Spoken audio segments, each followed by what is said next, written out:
Welcome into the Train with the Best podcast. I'm Craig Hoffman, sitting on the floor of my office. I'm sitting here because we decided we wanted to sit on the floor. We have many chairs in the PHYT Collective, but I'm sitting with my colleague, the founder of this place, the owner of the PHYT Collective, Dr. Ashley Speights. Ashley, hello. Hello, how are you today? I always feel so silly saying hello to people that I've been talking to for, at this point, when did we see each other? 4 hours ago this morning? Yeah, we started working at 7 a.m. today. Yeah, but hello into a microphone. Exactly.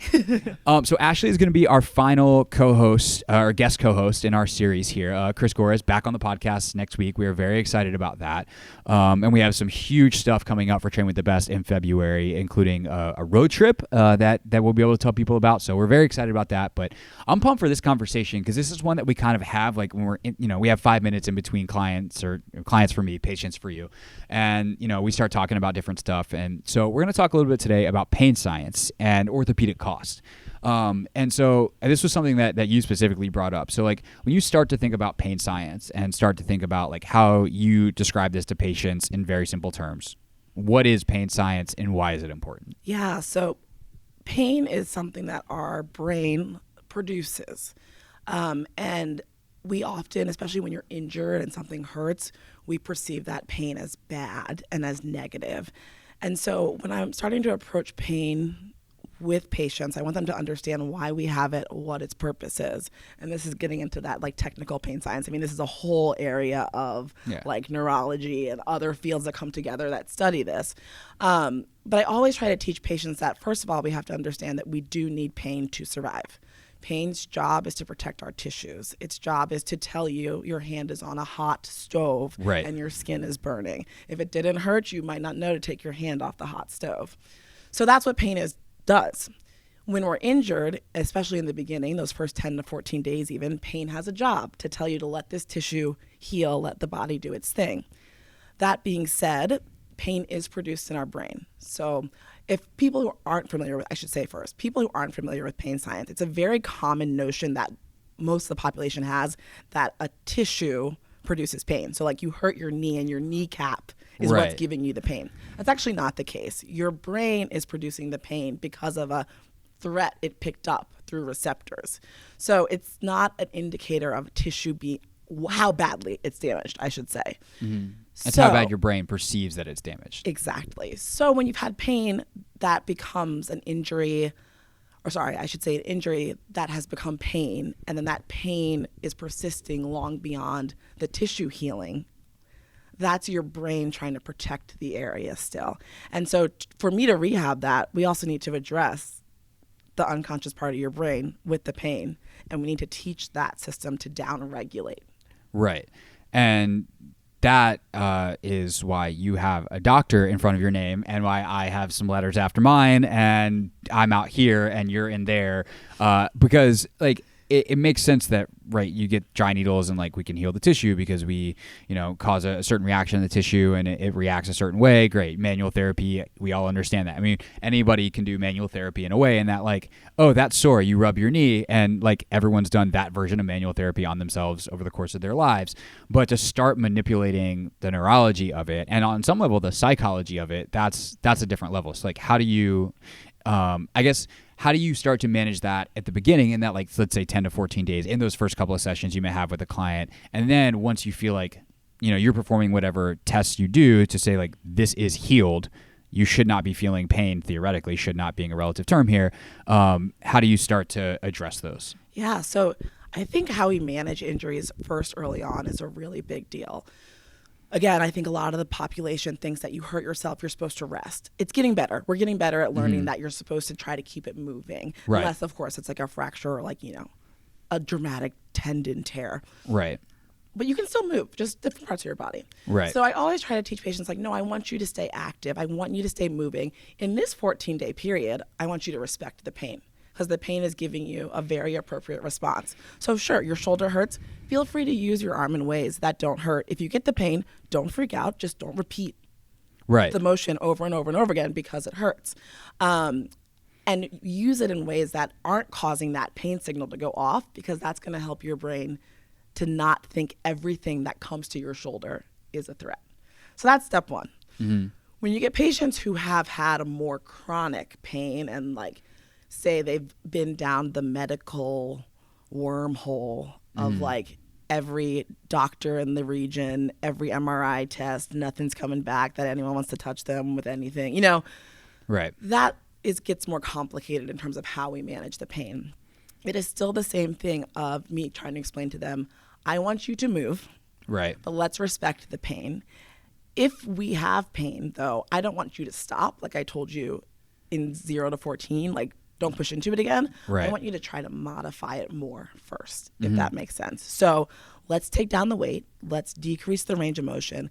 Even if you feel like you are crawling, I want you to still move because I want your brain to learn that this will not be threatening. Because the more that we can introduce like a non-painful motion of the area, even if it feels so silly, like I literally have patients, I'll be like, I don't know, just squeeze your butt.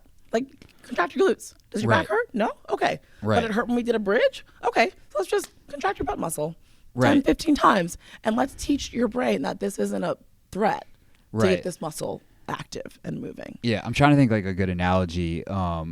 It's almost like you're in a room with like the walls and the walls can move and you just have to like consistently push them out. It's a terrible analogy because I don't know where that room exists, but like the visual works in terms of like we're just trying to get into a little bit bigger room. We're just trying to make a good range of motion. I think on the training side too, we can think about movement a lot of times in the same way. I had a client a couple weeks ago who's really struggling with the roof elevated split squat, and like she was scooping at the bottom of it, and I was like, okay, that's a problem. Let's see if we can kind of groove the pattern a little bit. And so I had her start super elevated in terms of like instead of having like one pad on the ground, I stacked 2 of the pads and I think 2 of the yoga blocks, and so her range of motion to begin was just like 1 inch. I was like, okay, let's go up and down. She got that. We're in a good pattern. Firing pattern looks good. The range of motion looks good. The kinetic path looks good. All that kind of stuff. Take away one of the yoga blocks. Okay, now we're moving, 2.5 inches. Take away the other one. Now we're moving 5-6 inches. Next thing you know, she's all the way down to the floor because we just started small and grew. And that sounds like Exactly. from And the pain side, it's the same. It's exactly the same. And I almost love as a challenge patients who come in who've dealt with injuries before and they say, well, I don't deadlift because I hurt my back, or I don't squat because of my knee.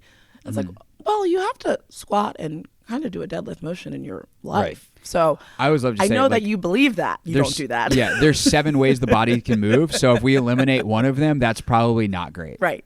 Exactly. Another, I love the analogy, as you were talking, I was thinking about analogies of how this pain system works. An analogy that I really love that is not my own. It's there's a great book if you want to learn more about pain science or be a pain science nerd by a neuroscientist named Lorimer Moseley. He's out of Australia. And it's written for patients, but it's great for clinicians to have these analogies. And they talk about the unconscious brain being, the alarm system. Mm-hmm. But he uses the analogy of like, okay, so say you buy a new house and you have one break-in. You might get an alarm system. Say the next day, you get another break-in, even with your alarm system. You're going to probably get another sort of system to help you monitor. Right. And then say it happens again. Now you're building a moat. You're building, right. You've got like a safe room. Like you've done all of the things. But then say you do all those things, you live in that space where you're heightened for so long, and you start to realize like, oh, actually like, no, there's no more intruders. Like something changed around here and no one's going to rob me. You're probably going to start to forget to set the alarm. Does that make sense? Mm-hmm. And so then you're slowly going to not set so many alarms to leave the house or to go to sleep. So instead of the alarm going off for now a raccoon running across the porch because everything has a sensor, it actually only goes off when there's an intruder. Does that make sense? Yeah, definitely. And it's one of my favorite analogies because like it talks about pain as the alarm system, but also it like helps us get it. Right. Like, of course. Like we need to let the raccoon run by. Yeah, the raccoon's not a threat to my house. It's fine. Maybe I don't know. Maybe raccoons my trash can, but raccoons are vicious. Yeah, like that's true. Maybe That's we should true. pick it's just a squirrel. It's just a squirrel. The raccoons will still. The alarm needs to go off. F a raccoon. A raccoon in the daytime. Yeah, let's. That's going to be the. All right. The title of this episode may just be F a raccoon. we'll just do that. The Show Me the Best podcast is powered by Super Coffee, as it has been since basically its inception. Super Coffee is one of our first ever sponsors. We've been with them for the better part of 4 years. And the reason why is simple. It's simple and effective. One, it's delicious, which, is a nice little side effect. It's got 0 sugar, and because it's got that 0 sugar and MCTs from coconut oil, so a little bit of healthy fat in there, as well as that 10 grams of protein in each and every bottle, The energy that you get is not just the caffeine boost that you get from any cup of coffee. It's sustained energy that not only gets you going, but keeps you going throughout your day, which allows you to spread positive energy throughout the world, which is exactly what Super Coffee's mission is. Because remember, it's not a coffee company, it's a positive energy company. So if you go to drinksupercoffee.com, use the code TRAINWITHTHEBEST, you get 25% off your first order to help get that positive energy injected into your day. Maybe you buy some for a friend, inject some positive energy into their day. Ashley loves Super Coffee, by the way. We have a whole stock of Super Coffee in our fridge because it's imperative to make sure that we can do what we need to do for our clients and our patients every day at the PHYT Collective. So go to drinksupercoffee.com, use the code TRAINWITHTHEBEST, get 25% off your first order, and spread that positive energy throughout the whole entire universe. Pain science then eventually meets this idea of orthopedic costs. Mike Boyle, who longtime strength and conditioning coach, guy that we've talked about on this podcast before, very, very, very smart person, was posting about this a couple weeks ago, and a lot of PTs got upset. And I think that there's kind of this general, I don't want to call it a war, but like there's a back and forth that happens a lot of times between like very strict biomechanics people / maybe trainers who have been in the game for a long time and like have seen a lot, because like Mike's been doing this for 30 years. Like he's seen a lot. Like this is a very smart person. But then you have these PTs fresh out of PT school that are like, that's not how this works. But when we were going over the post and we were talking about a little bit before, like based off what you know about the concept of orthopedic costs and how it blends with what we just talked about with pain science, like how do we ultimately, to narrow it down to a more finite thing, pick the best exercises, pick the kinds of things that will give people longevity in, I think this is an important part of it, the amounts that we need to have that longevity without quote unquote wear and tear, to use Mike's term that he defines as orthopedic costs. Yeah, and it's, social media has really made us. Yeah. Really. An Instagram post of a screenshot of a tweet is probably the last thing we should be discussing, but here we are. I take ownership of that. That's my fault. That's where we are as a society, though, too, right? You have to be on an extreme, even like whether you agree or don't agree if orthopedic costs exist. You have to be on this extreme. Take a side. Right. So you have to look at who's standing in front of you, though, because I think that's where it really matters. If you have a client or a patient who has been injured a lot of their life and is terrified to move, I'm not going to teach them, no knees over toes, don't do this, don't do that. Like, you're enhancing their fear of movement, which is making their quality of life worse, right? Yeah. If I have an injured athlete, like, I don't know, a baseball player who's 17 and just wants to get back in the game and is like, dislocating his shoulder but still throwing reps when I'm asking him not to because I need him to shut it down for this small period of time, or shut down the throwing, not being active. Let's make that clear. Right.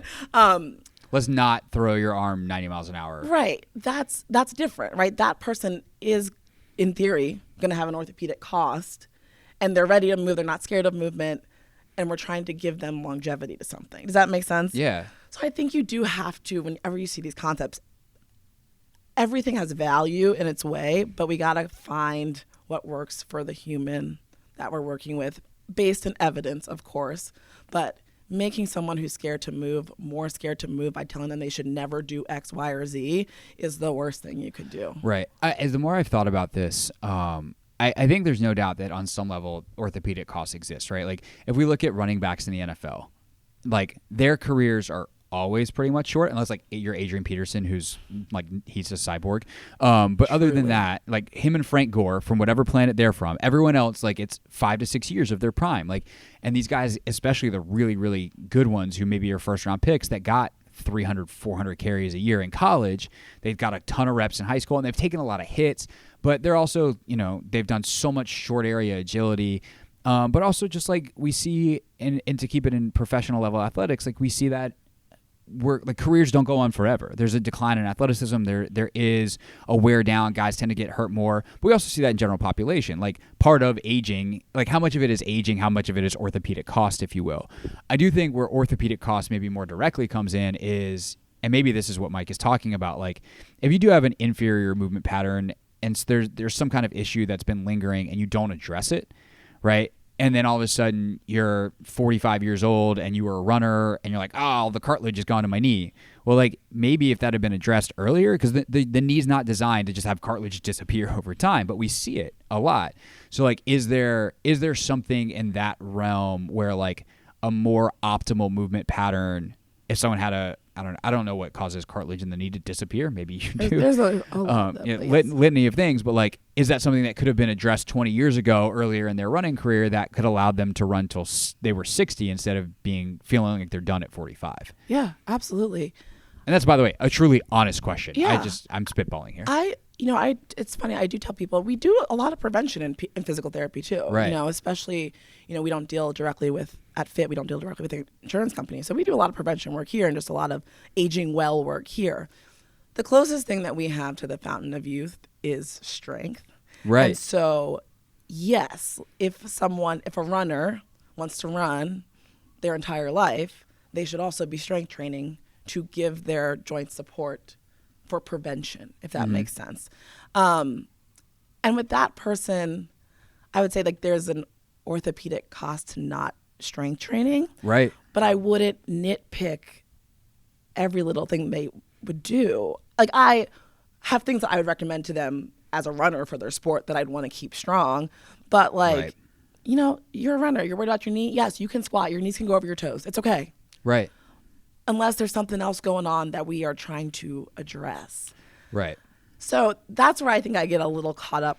I see both sides of why people interpreted that post a certain way because... Totally.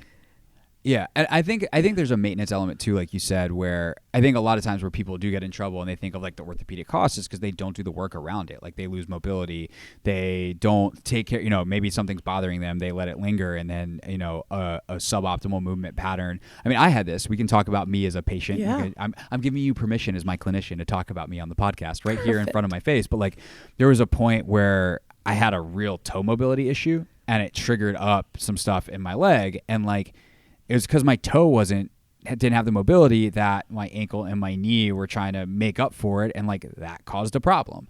So had I just done the work on the front end, or maybe addressed that sooner, I wouldn't have had the other issues. Thankfully, it stopped way before I got to some major issue. There was no torn ACL, there was no torn pulled hamstring, there was no nothing. But that idea of mobility, but also on the strength side. I always use this analogy when I talk about strength with new clients, especially, is if I try to pick up 1,000-pound weight versus the world's strongest man versus maybe the client, or maybe not 1,000-pound weight, because unless you're like the mountain from Game of Thrones, you're not picking it up. But like let's say a 100-pound dumbbell, right? Like I can hold a 100-pound dumbbell. It's really heavy. 120-pound female client that even if you're very strong, chances are that 100-pound dumbbell, I'm going to put it in your hand and you're going to drop it. It's going to fall right out. The world's strongest man picks up a 100-pound dumbbell like each of us pick up a toothpick. It's the same 100 pounds. So what's different is the stress that it's putting on our body. Now, stress is good when controlled because it helps build resiliency and you adapt, but you're going to have if your demand is to run, the stronger you are, the easier each step of running will be. Exactly. It all comes down to smart training for the person who's in front of you, again, Yeah. But that resiliency is so crucial. And I err on the side of not making patients scared to move. Yes. So that's probably already come across that's obvious. 100%. So for you, you're a great client where, your toe, you're having an issue. We figured out it was your toe. We worked on it. I told you, fixed it. Had you been someone who maybe wasn't your profession and was scared to move, I would work on your toe and be like, don't worry, keep moving. I want you to go. But our bodies, though, some people in life, because we're resilient, might have that toe mobility issue and never see an issue in their knee and their hip because their bodies learn to adapt around it. And that also happens. Yeah.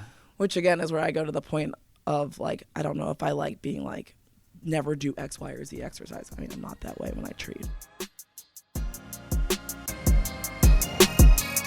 The Train with the Best podcast is brought to you by Momentous. And last week on this show, in this ad, I damn near made a whoopsie. I almost spilled the beans because I was so excited to tell you about a new product from Momentous. But this week, now, I can finally tell you that at 11 a.m. Eastern time this morning, you can go to livemomentous.com and buy the new collagen shot. Now, Momentous has had collagen in their arsenal for a couple of years. It's been a powder that comes in a tub and you mix it, say, with your coffee or your orange juice or whatever it is that you want to mix it with. But now, especially with more research emerging from people like the scientists at Momentous, that collagen is not just a great daily supplementation, but something that is really effective when taken right before a workout. They wanted to make it more accessible. So they created the collagen shot. It comes in a little packet, and you use 2 shots 60 minutes before exercise to increase your natural collagen production, or 1 shot daily for collagen supplementation. It provides type 1 and type 3 collagens, and clinical evidence shows that consuming collagen before training increases collagen synthesis in tendons and ligaments. And finally, really important, that vitamin C is an essential cofactor in this process. So when taken with collagen, it leads to greater production and incorporation of collagen into joints and soft tissues. And the Momentous collagen shots have the vitamin C necessary to allow your body to do that synthesis. Each shot contains 10 grams of collagen plus 35 milligrams of vitamin C. It's fantastic. The taste is very mild. It's something that you can easily just shoot right before you start your workout, or right before you leave for your workout, because you want to take it about 60 minutes before. We're going to actually have Patrick Dixon, who's one of the leads at Momentous, on the podcast here in a few weeks to talk about this product and all the other cool things Momentous is doing. But I'm telling you, this is one of the best products Momentous has dropped. I'm so excited about it. I've been getting to use it on a sneak peek kind of basis for the last couple of weeks, and I am thrilled with the results so far. So go to livemomentous.com, add a collagen shot to your subscription order. Of course, it's 25% off your first order, 15% off all the refills using our code TRAINWITHTHEBEST25. That's TRAINWITHTHEBEST25 at livemomentous.com. And thank God I don't have to keep any secrets anymore.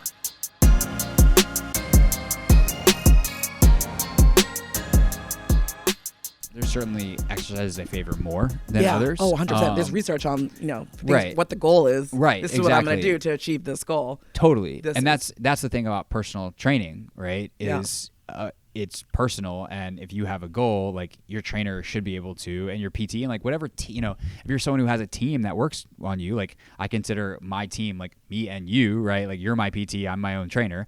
Like, I should be able to design what I want.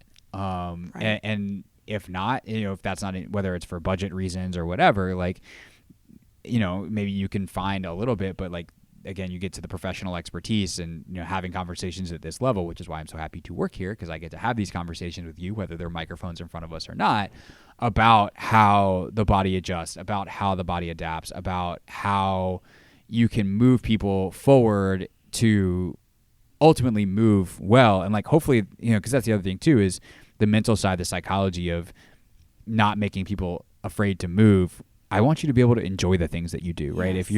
If you're into group fitness and that's your jam and you love that group fitness class, like, I want you to go and not think about your hip, your knee, your ankle, your big toe. I want you to just go and enjoy it. And move.